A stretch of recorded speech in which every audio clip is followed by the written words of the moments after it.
자, 저희가 1시 반에 시작을 하려고 했는데 지금 교회 내 이제 행사들과 모임이 지금 많이 진행 중에 있습니다. 그래서 10분 이제 지났기 때문에 그래도 또 모이신 분들과 함께 환경 세미나를 시작을 하겠습니다. 환경 세미나 시작하기 전에 우리 생명환경위원회 담당 장로님께서 또 기도해 주시고 시작하겠습니다. 하나님 감사합니다.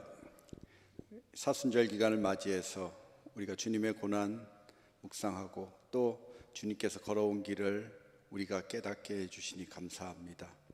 하나님, 특히 이 사순절 기간 동안에 우리가 저질러 왔던 온갖 탐욕과 욕심들 또 죄악들을 되새겨보면서 우리의 잘못으로 인해서 어그러지고 망가지고 오염되어 있는 우리 지구의 환경을 다시 생각하게 하시니 또 감사합니다. 하나님, 이 시간 우리의 무지함이 깨어지게 해주시고 우리의 잘못된 행태들, 잘못된 모습들이 다시금 변화되는 귀한 은혜의 시간 되게 해주시옵소서.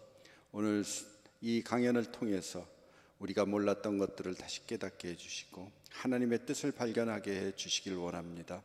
장동현 목사님 그 입술을 통해서 전해지는 하나님의 음성을 듣게 해 주시옵소서. 하나님의 뜻을 깨닫게 해 주시고 하나님이 우리에게 원하시는 그 길이 무엇인지 우리가 그것을 깊이 깨닫고 또 결단하는 시간들이 되게 하여 주시옵소서. 우리의 무지가 깨어지는 귀한 은혜가 있게 해 주시옵소서. 예수 그리스도의 이름으로 기도드렸습니다. 아멘. 네, 오늘 그 환경 세미나 강사로 우리 오신 분은 장동현 목사님이시고요. 뭐 저기 간단하게 프로필이 있는데 한국교회환경연구소 책임연구원으로 계시고 또 기장의 생태공동체 운동본부가 있는데 거기 사무국장님으로 계십니다.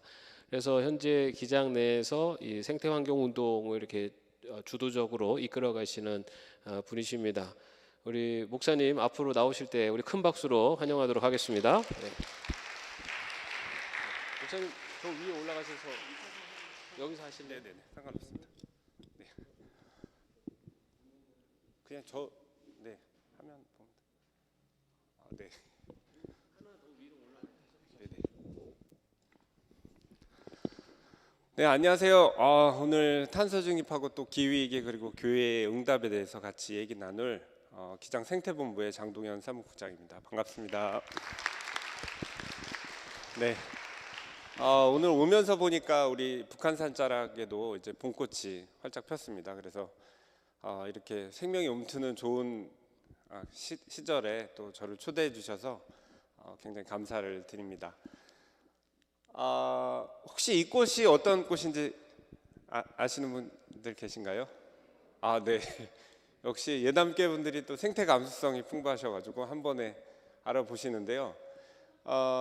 이 산수유꽃이 다른 뭐 개나리나 뭐 진달래나 벚꽃보다 좀 유명하지 않아서 잘 모르시는 분들이 좀 계십니다. 그래서 제가 이제 우리 환경운동을 하는 사람들은 좀 자기 별명이 있는데 제 별명이 산수유입니다. 그래서 처음에 강의를 하기 전에 항상 소개를 드리는데요.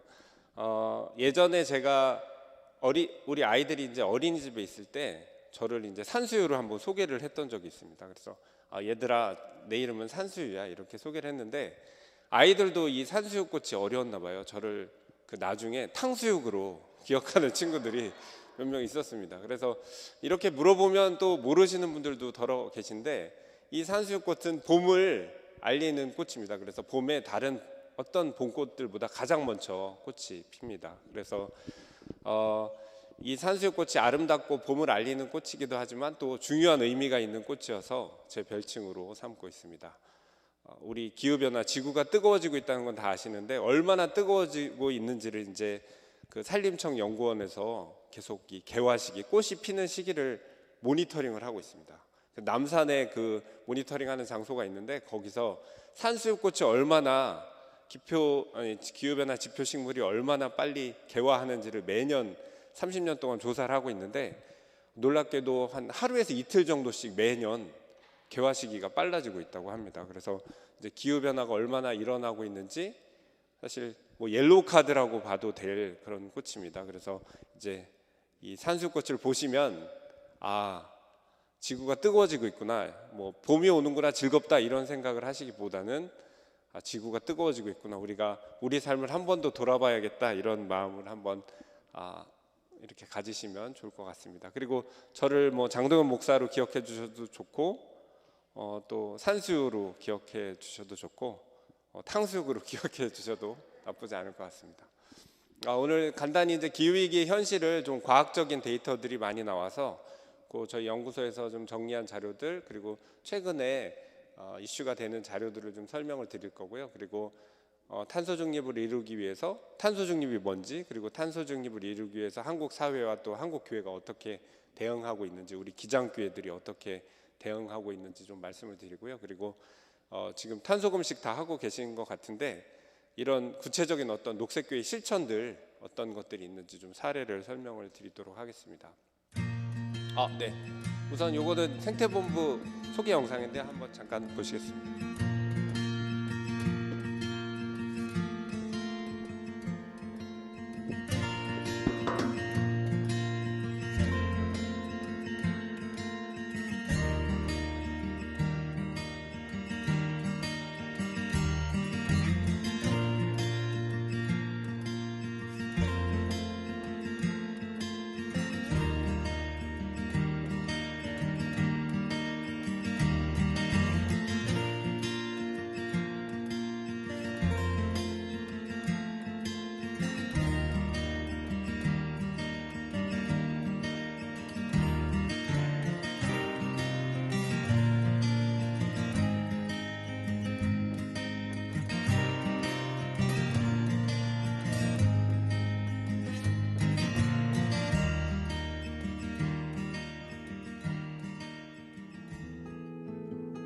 정의, 평화, 생명의 하나님이 모든 노예원들 위해 함께 하시기를 소망합니다. 지금 지구는 곳곳에서 기후위기로 인하여 몸살을 앓고 있습니다. 이런 때에 우리 그리스도인들은 하나님께서 만드신 세상의 창조 질서를 보존하는 데 앞장서야 하겠습니다. 우리 한국 기독교 장로회는 지난 2007년부터 지금까지 약 20여 개의 교회가 녹색교회로 선정되었으며, 매년 꾸준히 녹색교회가 되기 위해 노력하며 녹색교회 운동에 앞장서고 있습니다. 그 어느 교단보다도 JPIC에 기반하여 하나님의 창조 세계를 회복하고 보존하려고 애쓰고 있음에 매우 자랑스럽게 생각합니다. 이번 회기는 교단의 새 역사 70년을 맞이하는 회기입니다. 우리가 새 역사를 준비하며 중요하게 생각해야 될 것이 바로 창조 질서를 회복하는 일이 되겠습니다. 개인의 작은 실천이, 교회의 작은 노력이 세상을 변화시키게 됩니다. 우리 한국 기독교 장로회 모든 교회가 녹색교회로 변화되어 하나님의 창조 질서를 회복하는 데 앞장설 수 있기를 소망합니다. 생명의 길 초록 발자국. 우리의 밥상에서 배출되는 탄소는 줄이고 건강을 살리는 기후미식을 실천합시다. 우리의 옷장을 유행에 따르는 패스트 패션이 아닌 생명의 가치를 입는 슬로우 패션으로 채웁시다. 진정한 필요를 생각하며 불필요한 소비를 최소화하는 것이 탄소 배출을 줄이는 가장 좋은 방법입니다. 자가용 이용을 줄이고 자전거와 공공교통을 이용하여 탄소 배출을 줄입시다. 오래된 냉난방 기기의 효율을 높이고 재생에너지가 확대되면 기존 탄소 배출 에너지를 대체할 수 있지요. 불필요한 데이터 소비를 줄이고 책을 읽거나 사람들을 만나봅시다. 또한 숲을 복원하고 가꾸어 갑시다. 기후위기에 대응하기 위해서는 탄소 배출이 없는 산업을 활성화시키는 생명 경제로의 전환이 필요합니다.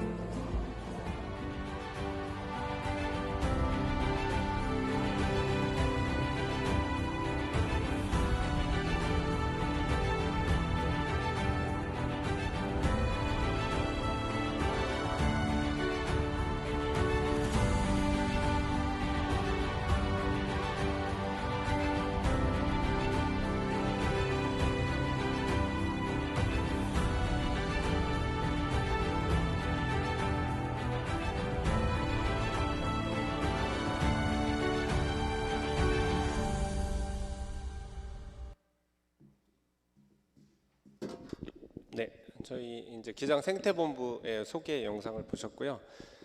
강현홍 총회장님이 제주도 분이셔가지고 대신 이후에 굉장히 생태적이셔서 좀 창조세계 보존을 위한 이 생태공동체 운동본부 역할을 계속 강조하고 계십니다. 그래서 총회에서도 좀 점점 일이 많아지고 있고요. 저희 생태공동체 운동본부는 영상에서 보신 것처럼 2008년에 이제 4대 강 사업이 막 시작되니까 생명의 강이 죽을 수 있다. 이래서 이제 그 기장의 목사님들이 모이셔서 생태공동체 운동본부를 만드셨고 지금 거의 10여 년 동안 계속 그 강을 살리기 위한 운동들을 하셨고 최근에는 기후위기 대응 활동에 앞장서고 있습니다. 네, 기후위기 현실에 대해서 좀 말씀을 드릴 건데요. 저희가 기존에 일반 시민사회에서 기후위기 대응 생태 환경 운동들을 다 하고 계시기 때문에 저희 신학자들과 모여서 어떻게 하면 우리가 신앙인의 입장에서 이런 창조세계 보전 또 생태계 환경을 지키는 운동을 할 수 있을까 고민을 많이 했습니다. 그래서 재작년에 이제 세미나를 계속 1년 동안 했고 그 결과로 이제 책을 쓰게 됐는데 중요한 결론 중에 하나는 우리는 기독교 신앙인이기 때문에 하나님이 창조하신 가장 소중한 그 생명의 관점에서 우리가 이 문제를 접근을 해야 된다. 그래서 공교롭게 이 생물 다양성, 생물들이 멸종돼가는 그 심각한 상황에 집중해서 책을 쓰고 있었는데 또 포스트 코로나가 이제 진행이 되면서 더 굉장히 많이 알려졌고요. 잘 아시는 것처럼 코로나가 사실은 생명의 관점에서 보면 굉장히 중요한 사건입니다. 그 코로나가 시작된 것도 사실은 그 천상갑이라는 야생동물이 중국 그 우한 지역에 살고 있는데 그 야생동물이 사는 지역까지 사람들이 들어가서 그들이 살고 있는 장소를 빼앗아서 사실은 이런 심각한 코로나가 인간에게 옮겨오게 된 거고요. 인수 공통 감염병이 다 그렇지만 동물들이 살고 있는 지역에 가지 않으면 걸릴 이유가 별로 없습니다. 근데 인간이 자꾸 개발하고 또 기후가 계속 온난화되다 보니까 이 친구들이 이제 살 수가 없으니까 사실은 사람이 사는 지역까지 나오게 됩니다. 그래서 어떤 생명의 문제를 우리가 다시 생각하게 하는 좋은 계기가 이 코로나 팬데믹을 통해서 우리가 깨닫게 됐고요.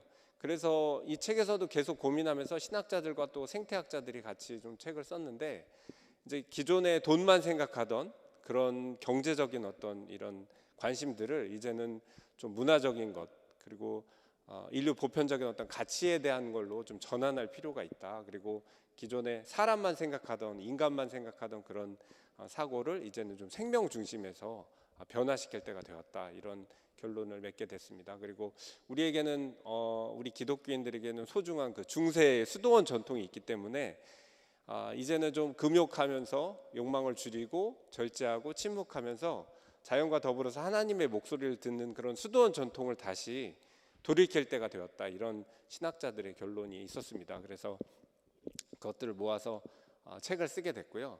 그래서 원래는 팬데믹을 굳이 제목에 안 넣으려고 했는데 워낙 팬데믹이 큰 사건이어서 이제 제목에도 팬데믹이 들어가서 코로나 팬데믹과 기후위기 시대에 이제 생물 다양성에 어떤 주목하다라는 책을 쓰게 됐습니다. 그래서 이 책은 값이 10,000원밖에 안 하고요. 그냥 일반 서점에서 구입을 하실 수 있습니다. 그러니까 읽어보시면 생명의 관점에서 어떻게 신학자들이 생태 환경 문제에 접근하는지 좀 아시는데 수월하실 것 같습니다.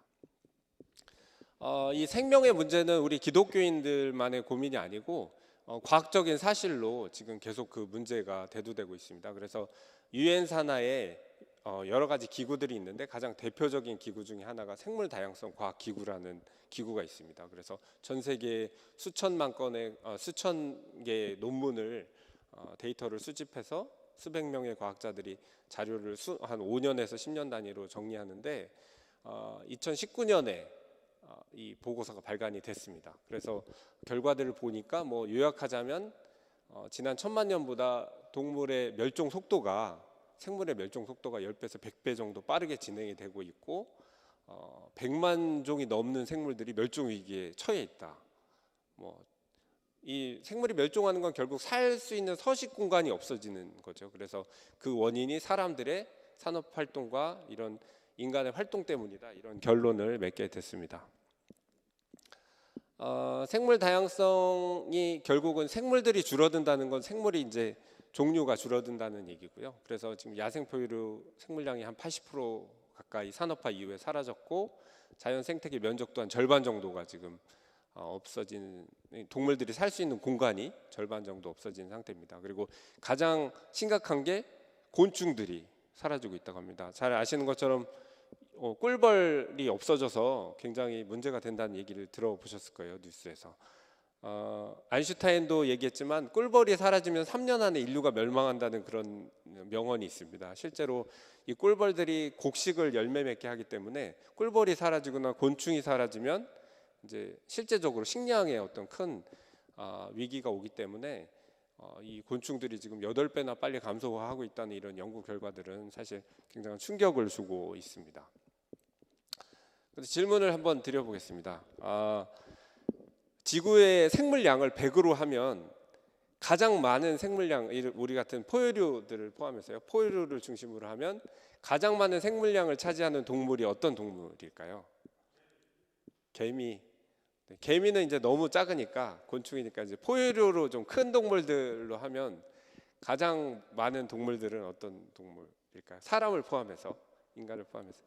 네, 그럼 이제 인간이라고들 많이 말씀하시는데, 인간이 한 26% 정도 생물량을 차지한다고 합니다. 그리고 우리 인간이 먹는 소, 돼지, 닭이 70%를 차지합니다. 그래서 인간하고 인간이 먹는 가축을 더하면 96%입니다. 그리고 우리가 TV로 매일 보는 그 야생 동물들, 뭐 사자, 호랑이, 코끼리, 기린, 뭐 우리 멧돼지 많이 나온다고 하죠. 멧돼지 이런 걸 다 합해도 4%가 되지 않는다고 합니다. 그러니까 실제로 우리는 영상을 통해서 동물들을 접하기 때문에 굉장히 많은 것 같이 느껴지지만 실제로는 거의 지구상에 이제 야생 동물들이 남아 있질 않습니다. 그래서 굉장히 생물량으로 과학적인 데이터들을 보니까 굉장히 심각한 위치에 있고요.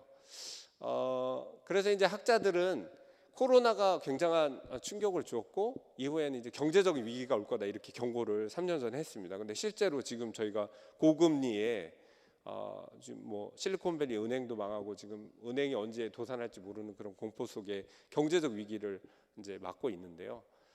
근데 학자들은 그거보다 훨씬 더 상상할 수 없는 충격이 기후 위기로 올 거다 이렇게 경고를 하고 있습니다. 그래서 코로나 때도 어느 정도 그 예측들이 맞았고 경제적 위기도 예측이 맞았으니까 아마 이 기후 위기에 대한 어떤 결과들도 진짜 심각할 거다 이런 공포감이 계속 있습니다. 이 친구는 이제 기후 위기의 뭐 전도사라고 얘기할 수 있을 것 같은데요. 다들 아시죠? 이 그레타 툰베리라는 스웨덴의 저 당시가 이제 16살 때인데 스톡홀름 대사관 앞에서 이제 1인 피켓팅 시위를 했습니다. 그래서 기후 위기를 위해서 학교를 파업을 하겠다, 학교 결석을 하겠다 이러면서 이제 학교를 거부하겠다 이러고 금요일마다 피켓팅을 했는데 이 친구의 어떤 그 진정성이 세계에 알려지면서 지금은 수억 명의 수천만 명 또 수억 명의 사람들이 기후 위기 비상행동에 한국에 동참을 하고 있습니다. 근데 저는 개인적으로 이 친구의 그 전기를 읽으면서 구약의 예언자들의 모습이 이렇지 않았을까 이런 생각을 하게 됐습니다. 굉장히 이 친구가 특별한데 이 친구는 좀 장애를 가지고 있습니다. 야스퍼거 증후군이라는 어떤 좀 마음의 병이 있는데 약간 편집증 같은 그런 장애입니다. 그래서 이제 어린 저학년 때 같이 수업 시간에 환경 위기에 대한 다큐멘터리를 봤습니다. 그러니까 남미에 있는 쓰레기 섬에 쓰레기들이 이렇게 떠 있고 거기에 이제 동물들이나 새들이 그 쓰레기를 먹고 죽어가는 그런 걸 찍은 다큐멘터리였나 봐요. 그러니까 이제 어린 친구들이 슬프다 이러고 울기도 하고 뭐 충격을 받았겠죠. 근데 그 수업이 끝나고 나서 다른 친구들은 다 집으로 돌아가서 또 옷 사고 햄버거 먹고 또 즐겁게 다 일상으로 돌아가는데 유독 이 친구는 이제 장애가 있어서 그때 받은 그 충격과 그 슬픔이 몇 날, 며칠, 몇 달이 계속됩니다. 그러니까 이제 그 속에서 헤어나지 못하고 계속 고통스러워하다가 이제 주변 사람들, 부모님이나 이런 분들의 도움으로 그럼 우리가 그 위기를, 그 슬픔을 이길 수 있는 방법을 찾아보자. 그러면 그 방법은 사회를 바꾸는 건데 그러면 너가 나가서 시위를 하고 이 기후위기에 대한 공부도 하고 구체적으로 사회를 바꿀 수 있는 정치인들을 바꿀 수 있게 나가서 피켓팅 시위를 하자 이런 어떤 그런 결단을 하고 나서 이제 그 좀 마음의 병이 어느 정도 치유돼서 다시 삶을 찾고 실제로 온 힘을 다해서 이제 피켓팅 시위를 하고 이걸 SNS에 알리고 하다 보니까 그 북유럽에서 알려지고 그게 전 세계에서 굉장히 큰 이슈로 알려지게 됐습니다. 그래서 실제로 우리 한국에서도 2018년에 기후위기 비상행동을 시작하게 되는 가장 큰 계기가 이 소녀의 어떤 이런 외침이었고, 그 진정성이 그게 이제 사람들 마음이 통하게 하는 어떤 그런 진정한 어떤 힘이 있었던 것 같아요. 그래서 구약의 예언자들이 하나님의 말씀을 대언할 때 어떤 그런 강력한 말씀의 어떤 힘이 이런 게 아니었을까, 이런 생각을 해보게 됐습니다. 그래서 지금은 이제 20살이 넘었지만 지금도 계속해서 기후위기 대응을 위해서 계속 외치고 활동하고 있습니다. 유엔 산하의 뭐 생물 다양성 과학 기구도 있지만 더 오래되고 더 큰 규모의 기구는 기후 변화에 관한 국가 간 협의체라는 IPCC라는 단체가 있습니다. 여기도 이제 과학자 그룹인데 1990년이니까 지금으로부터 한 30여 년 전부터 지구의 기후가 얼마나 변하고 있는지, 얼마나 뜨거워지고 있는지를 계속 전 세계적으로 연구하는 그런 기구입니다. 그래서 그 결과 지구 보고서를 한 5년에서 7년에 한 번씩 쓰는데 맨 첫 해 보고서가 1990년에 나왔습니다. 그래서 이때 결론은 산업화 이후에 지구가 굉장히 1도 정도 막 올랐고 지구가 문제가 많이 시스템에 생기는데 그게 인간의 어떤 산업화 때문인 것 같다, 이런 어떤 결론을 내렸었습니다. 근데 이제 2차 보고서, 3차 보고서 그리고 4차 보고서까지 한 20여 년에 걸쳐서 내면서 2007년에 4차 보고서 낼 때는 이런 산업화 결과로 인간의 어떤 책임이 분명하다,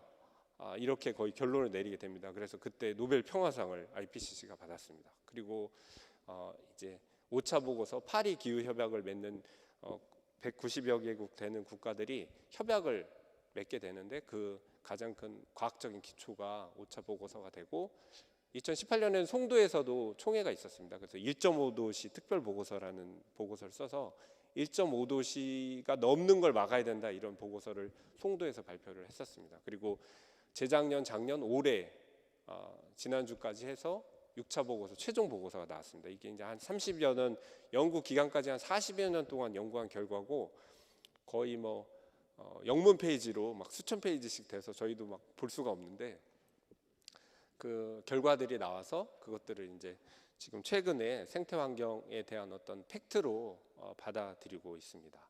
그래서 최종 결론은 뭐 인간의 산업혁명 이후에 어떤 인간의 활동이 지구온난화의 범인이다, 지구온난화의 가장 큰 주범이다, 이런 결론을 맺게 됐습니다. 그래서 이제 6차 보고서가 마지막 보고서고, 지금 최근에 이제 지난주에 최종 보고서가 나왔고, 뭐 대형 언론사들이 많이 인터뷰도 하고 결과들을 많이 기사들을 쓰더라고요. 그래서 간단히 말씀을 드리면 영문으로 수천 페이지가 되지만 이 보고서를 또 친절하게 정책 결정자들을 위해서 몇 페이지를 요약을 해서 또 나눠줍니다. 그래서 저희들이 볼 수 있게 한 10여 페이지로 줄여서 요약 보고서가 나오기 때문에 저희는 이제 그것들을 번역해서 보고 환경부나 이런 곳에서 번역한 자료들을 봅니다. 근데 1차, 6차 보고서에는 이제 세 가지 큰 그룹이 있는데, 첫 번째 그룹은 이제 과학적으로 진짜 얼마나 지구가 뜨거워지고 있는지 그것은 이제 과학적으로 좀 증명하는 그런 자료가 1차 워킹 그룹에서 만들어졌고요. 그리고 2차 워킹 그룹에서는 기후 변화가 일어나면 기후 변화를 막아야 되는데 막을 수는 없는 것 같고 계속 일어나고 있으니 40년 동안 계속 일어났기 때문에 그럼 이제 좀 적응하자, 어떻게 기후 변화에 적응할 수 있는가, 이걸 좀 연구한 그런 워킹 그룹의 결과들이 있습니다. 그리고 얼마나 취약한지, 취약한 사람들이 누군지, 기후 변화의 결과로 고통받는 사람들이 누군지를 정리한 게 워킹 그룹 2에서 결과들을 좀 정리했고요. 그리고 마지막으로는 그렇지만 우리가 손 놓고 있을 수는 없고, 기후 변화가 이렇게 심각하지만 그거를 완화하기 위해서 어떻게 정부는 정책을 펴야 되고, 또 시민들, 또 종교 단체들은 어떻게 적응을 해야 하는지 워킹 그룹 3에서 그런 결론들을 냈습니다. 그래서 6차 종합 보고서가 나와서 아마 쉽게 그냥 인터넷에 검색하시면 IPCC 6차 보고서 하면 자료들이 요약된 보고서들이 많이 번역본들이 올라오니까 보시면 그 결과들을 바로 보실 수 있을 것 같습니다. 뭐 여러 가지 이야기들이 있지만 쉽게 얘기하면 우선 지구의 어떤 기후 시스템에 인간의 산업혁명 이 산업화 이후에 어떤 인간의 활동 때문에 많이 문제가 생겼고 이산화탄소가 많이 발생돼서 이제 지구 기온이 오르는데 그게 지금 한 1도 정도 상승을 했고 실제로 이제 과학적으로 어떻게 어떤 범위 편차로 이제 기후가 변하면 기후가 1도씩 올랐으니까 앞으로 1.5도씩까지 오르고 2도씩까지 오른다면 어떻게 기후가 변할지 이런 것들을 이제 그래프로 좀 그려봤습니다. 그래서 지금 2020년 이후로 인간들이 각성을 하고 탄소를 다 줄이고 0으로 줄이고 정말 탄소 배출을 0으로 만들면 그러면 이제 한 1.5도씨 정도로 지구의 기온 상승이 막아지고 그러면 맨 밑에 있는 그래프인데요. 그러면 이제 그 정도로 쭉 유지가 될 수 있다 이런 어떤 보고서의 결론이고 만약 지금처럼 그냥 이렇게 에너지를 마음껏 쓰고 탄소를 마음껏 쓰면 최대 7도에서 8도까지 올라가는 그런 뭐 심각한 경로도 있고 한 4도에서 5도, 2, 3도 정도 오르는 것은 일반 과학자들이 뭐 그거는 거의 상식적으로 2, 3도 오르는 건 확실하다 이렇게 얘기를 하고 있습니다. 그래서 1.5도씨로 막아야 되는데 과학자들조차도 한 2, 3도까지는 그냥 오를 수밖에 없는 그런 상황이다 이렇게 굉장히 좀 암울하지만 그렇게 얘기하고 있고요. 이 6차 보고서가 좀 독특했던 건 개인적으로 5차 보고서보다 5차 보고서는 한 2030년 정도부터 우리가 임계점이라고 얘기하죠. 티핑 포인트라고 하는데 물을 끓이면 물이 끓어서 기체로 질적인 변화가 일어나는 점을 이제 임계점이라고 하는데 기후에도 어떤 기후 변화가 계속 일어나다가 1.5도씨나 2도씨가 넘으면 우리가 상상하지 못하는 정도의 어떤 그런 큰 변화가 일어날 수 있다는 임계점이 1.5도씨입니다.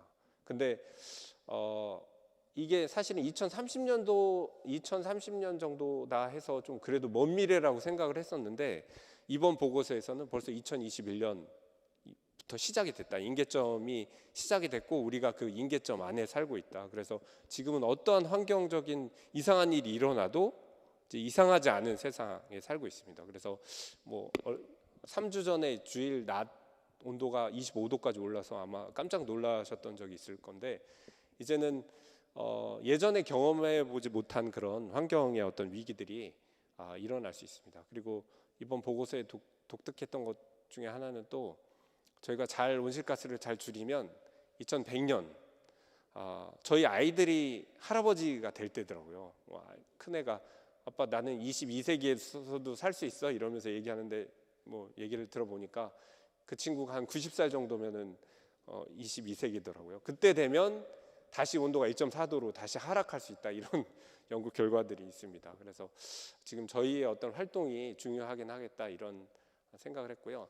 그러니까 쉽게 뭐 어떤 이런 극단적인 기후 변화가 일어날까 이걸 이제 과학적으로 이제 이렇게 그래프를 그리는데 그러니까 예전에는 1.5도씨, 1도씨가 오르기 전에는 한 50년에 한 번씩 일어나던 극단적 기후 현상, 뭐 가뭄이나 폭우나 폭염이나 뭐 폭설 이런 것들 있죠. 그런 것들이 50년에 한 번 일어나던 현상들이 1도씨가 되면 한 3, 4번씩 일어나고 만약 1.5도씨가 되면 한 4, 5번 그리고 2도씨가 되면 뭐 7, 8번 막 이런 식으로 굉장히 과학적으로 이 보고서를 썼습니다. 그래서 가뭄도 그렇고 뭐 폭우도 그렇고 심지어 이제 동아시아는 특히 태풍이 많기 때문에 예전에는 뭐 한 2, 30년에 한 번 올 것 같은 엄청난 대형 태풍들이 1년에 한 번씩 온다든지 뭐 온도가 더 올라가면 2, 3번씩 오고 이런 식으로 기후가 이제 극단적으로 좀 심각해질 수 있다는 그런 연구 결과들이 있습니다. 그리고 이제 좀 거기 보고서의 또 다른 얘기 중에 하나는 기후 대먹임 현상이 일어날 수 있다 이런 이야기가 있었습니다. 그래서 제가 그걸 보면서 되게 흥미롭다 이렇게 봤는데 그 북극 밑에 쪽에 러시아나 알래스카 지역에 이제 영구 동토층이라고 이렇게 빙하기 때 얼어서 녹지 않는 지역들이 있습니다. 땅이 얼어 있는데 기후 위기로 이제 그게 다 녹아가지고 땅이 드러났는데 거기 보니까 이제 매머드 사체들이 1000만 마리 이상의 거기에 널려 있다고 합니다. 그래서 상아가 비싸기 때문에 상아를 이제 사고 파는 사람들이 이 영구 동토층에서 이 상아를 사냥하러 다니는 그런 직업이 있을 정도로 지금 굉장히 이 영구 동토층이 녹는 문제가 굉장히 심각하고 여기에서 발생되는 어떤 이산화탄소나 메탄 가스 같은 것들이 굉장히 많기 때문에 지구 온난화가 더 가속화될 수 있다 이런 어떤 연구 결과들이 있습니다. 그래서 요 이제 기후 위기는 시간이 갈수록 점점 가속화되고 있다 이런 어떤 그런 연구 보고서의 결론들이 있고요. 그리고 이제 기후 위기의 문제가 기존에는 인간과 자연 간의 문제, 또 자연의 문제, 창조 세계의 문제라고 생각을 했는데 최근에 학자들이 연구를 해보니까 어떤 전 세계 인구의 어떤 소득 불평등 그래프가 이제 이 보시는 왼편에 있는 그래프가 소득 불평등 그래프입니다. 그래서 상위의 10% 사람들이 전체 재산의 50% 이상을 가지고 있는 그런 굉장히 기형적인 그래프인데 공교롭게 탄소를 배출하는 이 탄소 배출 그래프도 전 세계 상위 10%의 사람들이 전체 발생량의 50% 이상을 차지하고 있습니다. 그리고 하위에 가난한 50%의 사람들은 10%도 탄소를 발생시키지 않는 구조를 보면서 이게 지금 우리가 사는 사회 시스템 속에서 사회 경제적 어떤 불평등의 문제가 결국은 기후 위기의 어떤 결과하고 똑같은 거 아니냐. 이 사회 구조를 바꾸지 않고는 기후 위기 문제를 해결할 수가 없는 것 아니겠냐 이렇게 결론을 맺게 됐습니다. 그래서 최근에는 이제 기후 정의의 문제를 계속 얘기하고 있고 또 생태 정의를 지켜야 된다. 사회의 어떤 이 소득 불평등 구조 속에서 또 어떤 그런 새로운 전환과 또 이런 생태적인 어떤 전환을 만들어내지 못하면 기후 위기를 막아낼 수 없다는 그런 결론들을 맺게 됐습니다. 그리고 이 기후 위기라는 것이 사실은 기후 위기 피해자들이 대부분 제3세계입니다. 그래서 이제 잘 사는 1세기는 피해를 덜 보고 가장 가난한 나라들이 피해를 보고 있고 또 한 사회 안에서도 부유한 사람들은 기후 위기를 잘 대응을 합니다. 뭐 에어컨이나 뭐 난방을 잘 하기 때문에 잘 대응을 하지만 우리 가난한 사람들, 사회적 약자들이 대부분 큰 피해를 당하기 때문에 사회 안에서도 소득 불평등에 따라서 이 기후 위기 문제가 굉장히 심각하다 이런 결론을 맺게 됐습니다. 그래서 최근에는 이제 기후 정의 문제로 사회를 정의롭게 전환할 수 있는 방법에 대해서 다들 고민을 하고 계시고 다들 우리 기장교회도 그렇고 또 종교적인 측면에서도 기후 정의, 생태 정의의 측면에서 좀 전환할 수 있는 방법들을 찾자 이렇게 노력을 하고 있습니다. 네, 이제 이 기후 위기 문제를 간단히 설명드렸는데 뭐 이건 워낙 대중적인 이슈이기 때문에 아마 그냥 바로 인터넷만 검색하시고 아니면 뭐 YTN 뉴스만 틀어도 바로 기후 위기의 어떤 현실에 대해서는 잘 설명을 하고 있으니까요. 그냥 쉽게 접하실 수 있을 것 같고 이 기후 위기에 대응하기 위해서 어떻게 하고 있는지를 좀 말씀을 드리겠습니다. 우선 이 탄소 중립을 이루어야 되는데 이 탄소 발생이 이산화탄소가 많이 발생되면 기온이 오르거든요. 근데 뭐 상관관계가 어떻게 있는지는 구체적으로는 얘기하지 않지만 거의 정비례 관계로 이산화탄소가 늘어나면 기온이 오른다. 이게 이제 과학적인 거의 정설입니다. 그래서 이 이산화탄소의 공기 분자 수가 이제 지금은 셀 수가 있어서 이렇게 1m 가로 세로 높이 입체적인 1m 공간 안에 탄소 이제 그 분자가 100만 개 있으면 그 중에 이산화탄소 분자가 몇 개 있는지를 이제 체크를 해서 그게 400개다, 430 ppm이다 이런 식으로 해서 지금 오늘 지금 최근에 한 410 ppm까지 410개의 분자가 있고 이게 430개 분자까지 늘어나면 이제 심각한 문제가 올 거다 이렇게 얘기를 하고 있는데 지금 거의 그렇게 과학적으로 탄소의 어떤 수치들을 가지고 접근을 하고 있습니다. 그래서 지금 인류가 산업화 이후에 얼마나 많은 탄소를 배출했는지를 쭉 전 세계적으로 모니터링을 해보니까 1990년 이후에 지금 거의 350억 단위의 어떤 그런 탄소를 배출했고 탄소가 줄어든 적은 거의 없습니다. 뭐 2차 세계대전 때나 대공황 때나 혹은 70년대 뭐 석유 파동 때나 최근 코로나 기간에만 약간 탄소가 줄어들었고 탄소가 계속해서 지구상에 늘어났습니다. 근데 지금 IPCC에서 과학자들이 얘기하는 건 탄소를 0으로 만들어야 된다는 거거든요. 그러니까 지금 그래프에서도 보시겠지만 1900년대 이전으로 탄소를 0으로 줄이는 건 상식적으로 이거 말이 안 되는 겁니다. 탄소를 0으로 줄이는 건 될 수가 없기 때문에 우리 사회 자체가 탄소 문명이기 때문에 탄소를 줄일 수는 없으니까 그럼 어떻게 할 것이냐.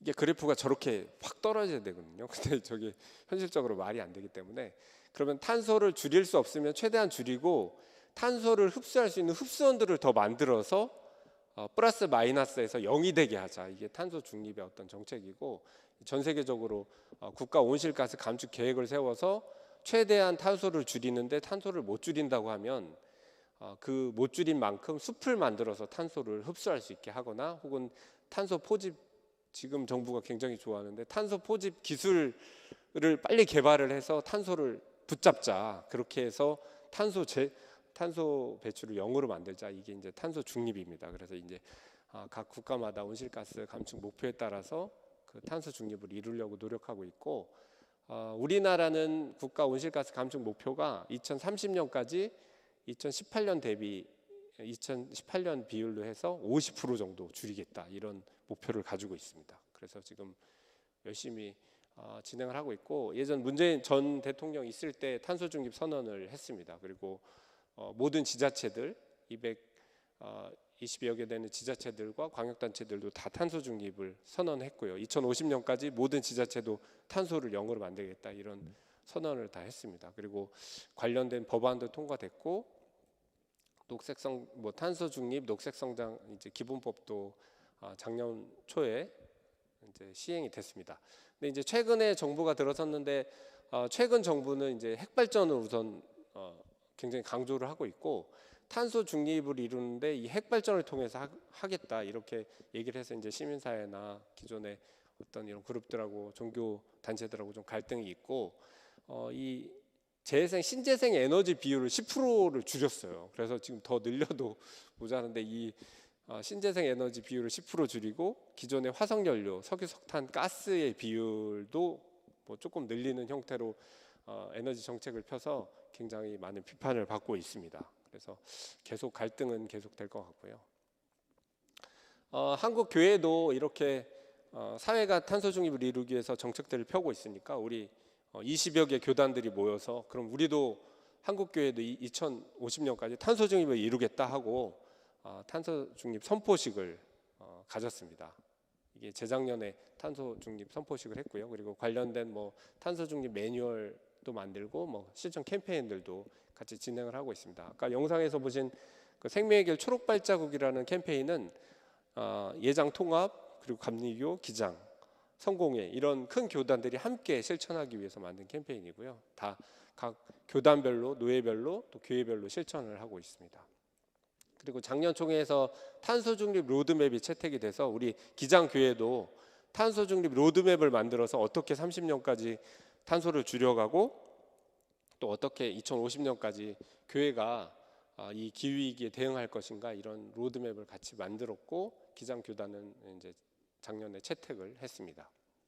그리고 우리 이웃 교회들 중에 좀 보수적이어서 같이 활동을 잘 안 하는 한교총이나 이런 교단들도 이런 기후위기 대응 조직들을 만들어서 같이 활동을 하고 있고요. 우리 106회 총회 때 저희가 탄소 중립 선언을 했습니다.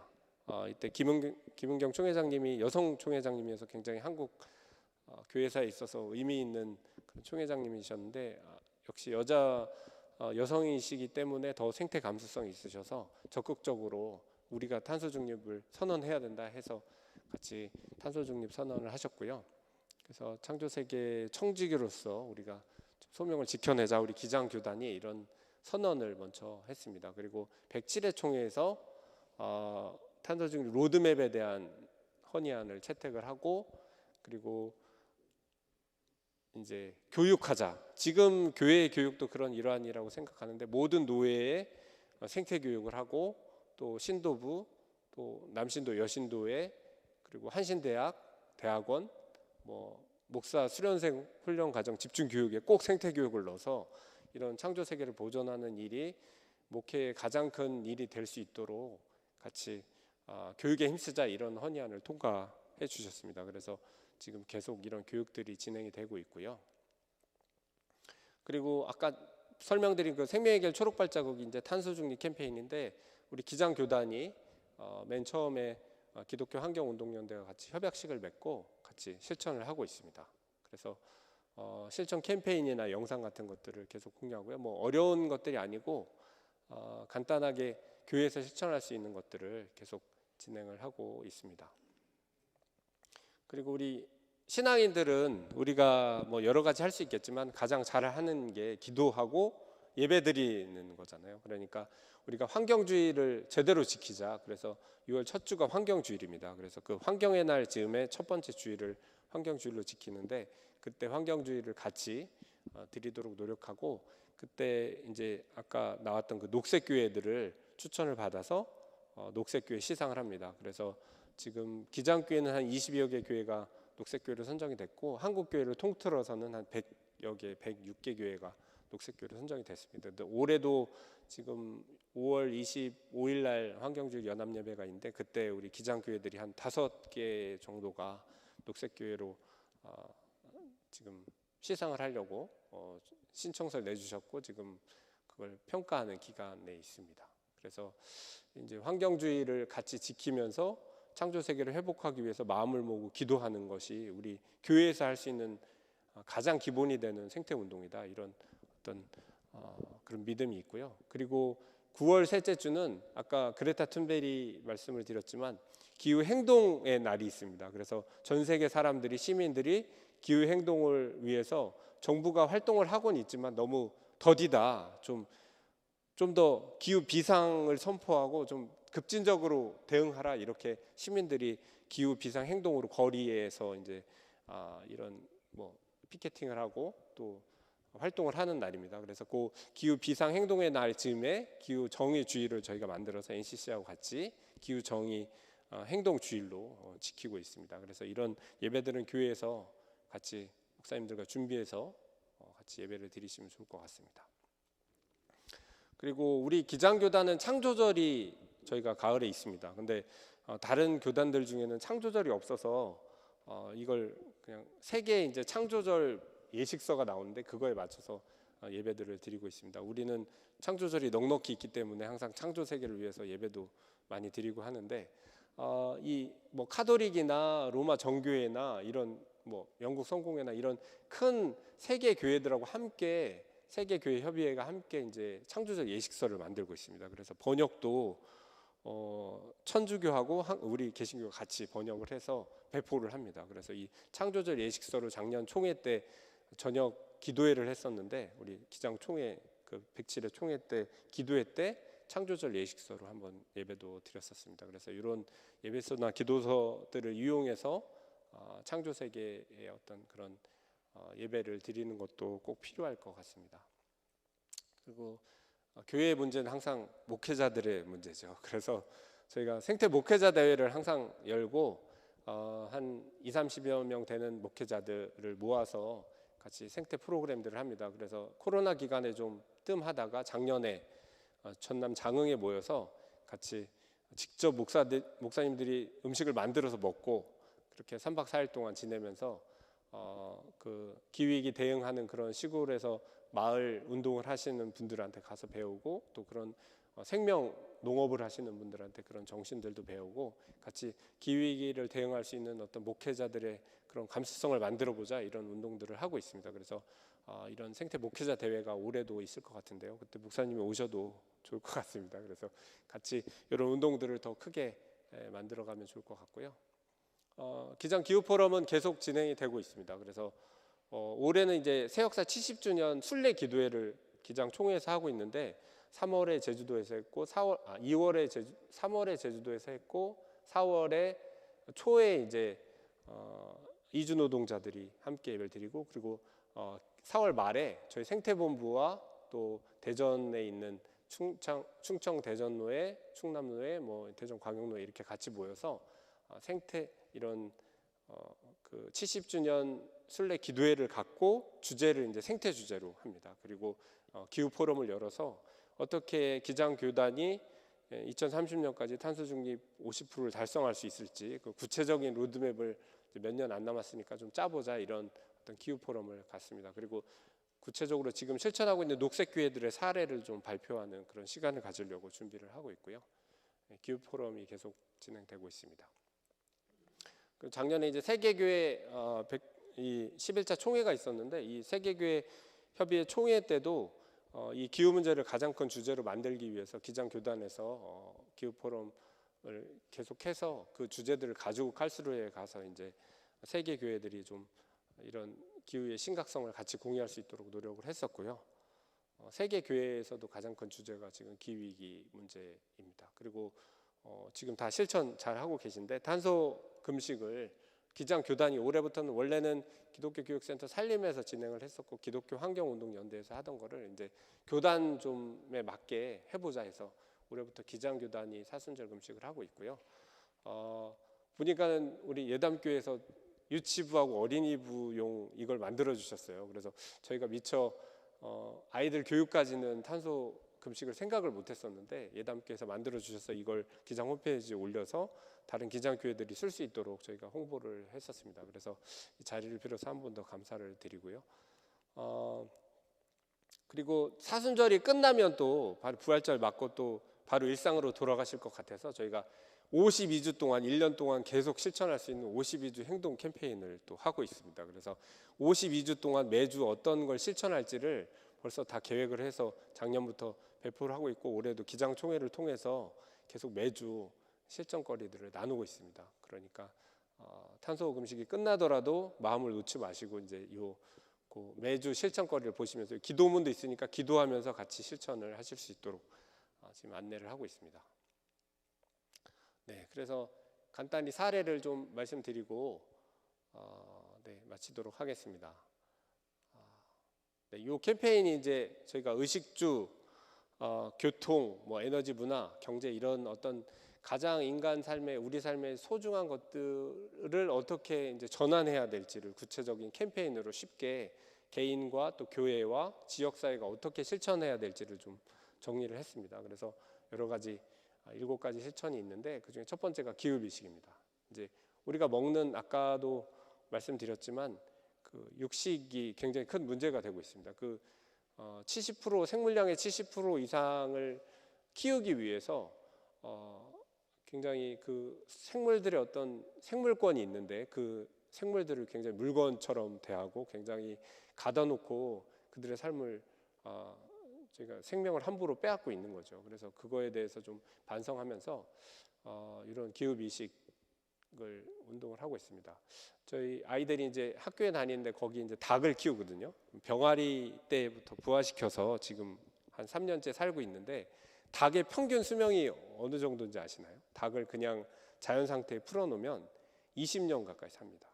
근데 저희는 연계로 먹는다고 2살, 3달에 바로 다 잡아서 먹죠. 그리고 엄청난 양의 닭을 소비하고 있기 때문에 이런 어떤 동물들의 생명을 함부로 대하는 거에 대해서 좀 반성하고 육식을 줄이고 채식 위주로 하자, 이렇게 노력을 하고 있고, 아까 식사 같이 하면서 보니까 여기 예담교회도 음식 잔반 줄이기 운동을 하고 계신 것 같아요. 그래서 그런 어떤 이 생명을 살리는 음식에 대해서 좀 그 소중함을 좀 알자, 이런 노력을 하고 있습니다. 이 대표적인 사례가 감리교회인데, 이게 2010년에 녹색교회로 선정된 그 청파감리교회라는 곳이 있습니다. 아마 이 김기성 목사님을 한 번쯤은 보셨을 것 같은데, 거의 CBS 잘잘법에도 나오시고 굉장히 유명 강사십니다. 그래서 저 이사시기도 한데, 이 김기성 목사님 교회가 굉장한 그 훈훈한 미담을 가지고 있습니다. 이 음식 잔반 줄이기를 어떻게 했는지 그 훈훈한 미담이 있어서 좀 나누려고 하는데요. 교회에서 끝나고 나면 교회 사이즈가 비슷할 것 같아요. 예담교회하고 비슷할 것 같은데, 그 식사를 하고 나면 음식물들이 남잖아요. 그러니까 이제 그 연로하신 장로님 한 분이 문 앞에 서 계십니다. 식당 앞에. 그리고 음식을 남겨서 이렇게 오시면 그 남은 음식을 장로님이 드십니다. 그러니까 그걸 보고 교인들이 정말 한 방울도 음식물을 남기지 않는 그런, 그게 몸에 배어서, 생태위원회 만드시면 우리 교수님들 어떤 마음의 준비를 잘 하시고 교인들과 함께 정말 생명을 살리기 위해서 한번 결단하겠다, 이렇게 해보셔도 좋을 것 같습니다. 그래서 지금 감리교 내에서 청파 감리교회는 거의 가장 상징적인 교회가 됐고요. 지금 뭐 그것뿐만 아니라 태양광 햇빛 발전소, 태양광 발전소도 하고 그 생태 환경부가 활동을 굉장히 열심히 하고 몽골의 은총해습을 기완연하고 같이 만드셔가지고 10년째 몽골 그 사막화되고 기후 위기로 파괴되는 지역에 나무를 계속 심고 계십니다. 그래서 굉장히 대표적인 교회 사례로 말씀을 드릴 수 있을 것 같고요. 그리고 뭐 우리가 옷을 사실 갈아입는데 옷이 낡아가지고 갈아입는 경우는 거의 없잖아요. 이제 유행이 지나서 좀 그래서 보기가 안 좋아서 갈아입기 때문에 사실 이 의류를 만들고 유통하는데 많은 탄소가 배출되기 때문에 기존에 있는 것들을 좀 나눠 입자 이런 운동, 그리고 결국은 쓰레기를 좀 줄이는 운동이죠. 이런 운동들을 계속 하고 있습니다. 그래서 최근에는 교회들마다 제로 웨이스트 샵이라는 그런 재활용 가게를 만들어서 계속 운동들을 하고 계십니다. 대표적인 사례가 여러 개 있는데 작년에 녹색교회로 선정된 청주의 광림교회라고 있습니다. 이 젊은 후배 목사님이 가셔서 거기에 리케아라는 이케아를 본따서 리케아라는 그 제로 웨이스트 샵을 만들어 가지고 버려지는 가구나 이런 것들을 주워다가 다시 리폼해서 그걸 이제 교인들과 나누고 지역 사람들하고 나누는 이런 운동들을 하고 있고요. 거기에 이제 쓰레기가 많이 버려지는 상습 그런 쓰레기 투기 지역에 새벽 예배가 끝나면 그 앞에 서서 쓰레기를 안 버리도록 계속 홍보하고 알리고 이런 노력을 하셨습니다. 그래서 청주시로부터 모범 시민상도 받은 그런 사례들이 있어서 이런 굉장히 열심히 하시는 목사님들의 사례를 지금 저희가 기후 포럼에서 계속 다른 교회들에게도 알리려고 준비를 하고 있습니다. 그리고 이제 교통 문제가 굉장히 심각한데 사실은 이산화탄소 배출이 가장 많은 게 교통 문제이기 때문에 이산화탄소 배출을 좀 최소화할 수 있는 전기차도 좀 이용하고 자전거나 공공교통을 좀 이용하자 이런 운동들을 펴고 있고요.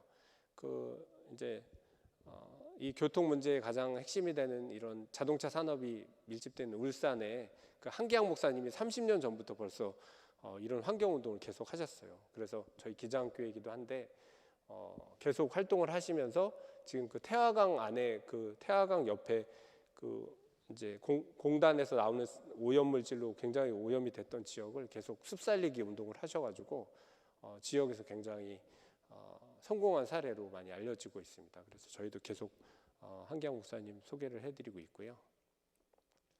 그리고 이제 탄소 배출이 많이 되는 게 사실 화석 연료를 사용하기 때문이니까 저희가 재생에너지를 많이 좀 확대할 수 있는 노력들을 하자. 그래서 뭐 저희는 이제 햇빛 발전소라고 얘기하는데 이 태양광 발전소를 많이 늘리자 이런 운동들을 하고 있고 작년에 재작년이네요. 광주에 있는 계린교회라는 좀 규모가 큰 기장교회가 있는데 여기가 옥상에 다 태양광을 올려가지고 거기서 좀 수익이 좀 나시나 봐요. 그래서 그 돈을 가지고 지역에서 어떤 이런 탄소 기금으로 지역에 환원을 하고 계십니다. 그리고 서울에 있는 향림교회가 전북에 있는 들녘교회에 서울에서는 또 탄소 중립을 이루기가 어려우니까 이 실천을 못하니까 그 기금들을 모아서 지역에 태양광 발전소를 만들어서 그 지역에서 쓰실 수 있게 이렇게 했고요. 올해는 지금 경동교회에서 기금을 만드셔가지고 옥매교회라는 그 해남에 있는 교회에 태양광 발전소를 지금 짓고 있습니다. 그래서 이런 기장의 어떤 운동들이 계속되고 있고요. 그리고 우선 탄소 배출을 최소화하는데 아까 말씀드린 것처럼 탄소를 없앨 수는 없기 때문에 배출을 아주 0으로 줄일 수는 없기 때문에 저희가 이제 숲을 최대한 많이 만들어서 아직 탄소 포집 기술은 실용화되지 않아서 우선은 숲을 많이 만들어서 이산화탄소를 줄이고 산소를 많이 배출하는 방식이 가장 현실적인 방법입니다. 그래서 이제 숲을 살리는 운동들을 계속하고 있고요. 좀 문화도 이제 좀 이렇게 숲을 살릴 수 있는 문화들을 좀 만들자 이렇게 노력을 하고 있습니다. 그래서 그 대표적인 사례로 이제 몽골의 사막화의 가장 피해 지역이 몽골인데 몽골에 10여 년 전부터 기완연에서 그 사막에 나무 심는 운동을 하고 있습니다. 근데 공교롭게 거기 지역에 계신 그 교수님과 연결이 돼서 그 아르갈란트라는 지역에 좀 제법 숲이 조성이 됐습니다. 몇 헥타르 지역에 숲이 조성이 돼서 거기 이제 생태 교육센터도 짓고 거기에 많은 이제 한국에 있는 교인들이 가서 좀 체험하고 또 그 몽골의 자연이 워낙 창조 세계가 경이롭기 때문에 그런 어떤 창조 세계의 어떤 경이로움도 느끼고 또 어떤 생태적인 어떤 심각함에 대해서 배울 수 있는 그런 생태 교육센터를 만들어서 저희가 생태 기행을 계속하고 있고요. 코로나 기간 동안 계속 못했는데 올해 뭐 바로 또 시작을 하게 됐습니다. 그래서 첫 번째 팀으로 서울노예하고 기장생태본부가 방문을 하기로 해서 지금 6월 첫 주 준비를 6월 셋째 주에 참여를 하려고 준비를 하고 있습니다. 그래서 이런 구체적인 어떤 탄소를 줄일 수 있는 활동으로 숲을 만드는 이런 운동들을 하고 있습니다. 네. 그리고 뭐 결국은 사회 구조의 문제죠. 저희 기장교회가 잘 하는 거기도 한데 개인들이 온 정성을 다해서 온 삶을 바쳐서 실천하는 것도 중요하고 교회들이 실천하는 것도 중요하지만 결국은 사회 구조가 지속 가능하게 바뀌어야 되기 때문에 이 경제 시스템이 너무 자본 중심이고 사회적인 양극화를 만드는 그런 불평등한 그런 구조 안에 있다. 그래서 경제를 이런 시장 자본주의에 맡기는 게 그냥 이익이 많은 사람들이 더 많은 이익을 얻기 위해 사회를 막 망치는 이런 구조가 아니고 하나님이 주신 이런 생명의 경제로 전환해 가야 된다. 이런 운동은 지금 세계교회협의회에서 거의 10여 년째 계속 같이 하고 있는 운동이고요. 그래서 좀 이런 사회의 어떤 공공적인 그런 가치들을 찾을 수 있게 생명의 경제로 전환하자 이런 운동들을 펴고 있습니다. 그래서 그것과 관련된 사회적 기업의 어떤 좀 같이 참여도 하고 또 최근에는 녹색 투자를 좀 하자. 그래서 탄소를 많이 배출하는 기업들에는 투자하지 말고 좀 이렇게 친환경적인 기업들에 투자하자 이런 운동도 하고 있습니다. 그래서 잘 뭐 다들 들어보셨겠지만 아리백이라는 그런 그 재생 가능 에너지 100%로 기업을 운영하는 그런 기업들에게 우리가 좀 투자하고 그런 기업의 상품을 쓰게 되면 그런 기업의 상품을 사용하자 이런 운동들을 펴고 있습니다. 그래서 이런 생명의 경제로의 이행을 위해서 같이 노력을 하고 있습니다.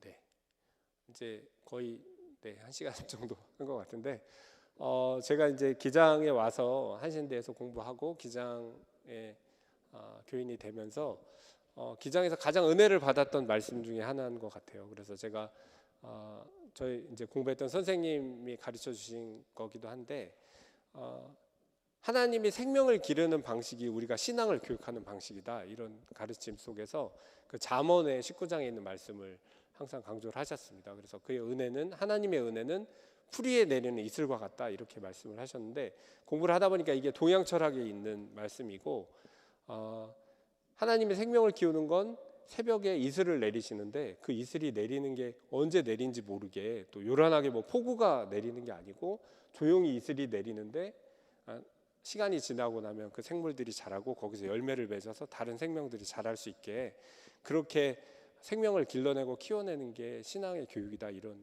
말씀을 항상 하셨습니다. 그래서 이 동양 철학에도 무의유화라는 그런 말씀이 있어서 인위적으로 크게 뭘 하지 않는데 세상이 변화되는 이런 걸 강조하셨었습니다. 근데 굉장히 생태적이고 또 신앙적인 말씀인 것 같고요. 실제로 우리 기장교회들은 녹색교회 상을 받질 않을 뿐이지 굉장히 다 녹색교회들입니다. 그래서 대부분 교회들이 각자의 삶에서 소소하지만 다 실천을 하고 계시고 그런 어떤 기후위기에 대한 어떤 그런 경각심도 가지고 계시고 구체적인 삶 속에서 실천을 하고 계시기 때문에 오늘 잠언의 말씀처럼 그렇게 소소하지만 크게 도드라지고 편하진 않지만 그렇게 하나님 나라를 만드시는 그런 길에 계시다고 믿고요. 그 길에 우리 예담교회 교우님들도 함께 참여하셔서 함께 이 땅에 하나님의 나라를 만드는데 헌신해 주시기를 부탁드리겠습니다. 네, 이상으로 부족하지만 마무리를 하겠습니다. 감사합니다. 네, 우선 말씀은 다 드렸고요. 혹시 궁금하시거나 뭐 더 같이 나누시고 싶은 이야기가 있으시면 좀 나눠주시면 좋을 것 같습니다. 네. 없으실까요? 네.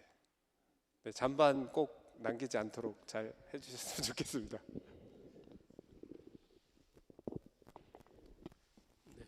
네, 궁금한 거 없으세요? 네, 아주 아까 잠반 남기면은 원로 장로님이 드신다는 얘기 굉장히 굉장히 샤킹한 얘기인데요. 오늘 그 전반적인 이제 생태 기후 문제에 대한 이야기부터 현재 어떤 식으로 그 생태 그 환경 운동이 이루어지고 있는지에 대해서 살펴봤습니다. 사실은 우리가 바로 피부에서 느끼지 못하고 있지만 이미 이런 생태 환경 운동들이 굉장히 곳곳에서 지금 진행이 되고 있습니다. 그래서 이번에 우리 교회도 생태환경위원회를 이렇게 구성을 하게 되면서 이제 이러한 그 중요한 흐름 속에 우리 교회도 같이 가면서 지구 환경의 회복 그리고 이 탄소로 인한 기후 위기 가운데서 또 우리 교회가 이 사회를 또 그 앞서서 좋은 방향으로 인도할 수 있는 그런 운동에 우리 예담교회도 같이 참여했으면 좋겠습니다. 오늘 정말 귀한 강의 해주신 우리 장두천 목사님께 다시 한번 감사의 박수 드리겠습니다. 네. 이후에 우리 생태환경위원회에서 또 여러 가지 또 좋은 구상 여러 가지 사업들 그리고 행동 실천 사항들을 또 함께 할 때 우리 여기 계신 분들을 중심으로 해서 또 같이 적극적으로 협조해 주시고 그래서 우리 예담교회가 이제 그 생태환경에 좀 더 모범되는 그런 교회로 또 발전할 수 있도록 함께 해 주시기를 바랍니다. 자, 제가 기도하고 마치겠습니다. 하나님, 지구가 아파요라고 하는 우리 교회 학교 어린아이의 소리를 듣습니다. 어쩌면 하나님께서는 그 어린아이의 입술을 통해서 우리들에게 말씀하시지 않나 생각해 봅니다. 주님, 아파하는 이 지구 환경 하나님께서 창조하신 창조세계의 회복을 위해서 우리 모두가 우리의 자리에서 그리고 우리의 자리를 넘어서 많은 이들에게 선한 영향을 끼칠 수 있도록 인도하여 주시옵소서. 오늘 이렇게 귀한 또 생태환경 세미나를 통해서 또 알게 되고 깨닫게 된 것이 그저 지식으로 끝나는 것이 아니라 구체적인 실천을 통해서 나타날 수 있도록 주님께서 인도하여 주시옵소서. 이렇게 귀한 자리 만들어주신 은혜 감사드리며 예수님의 이름으로 기도합니다. 아멘. 예, 수고하셨습니다. 박수로 마치겠습니다. 예.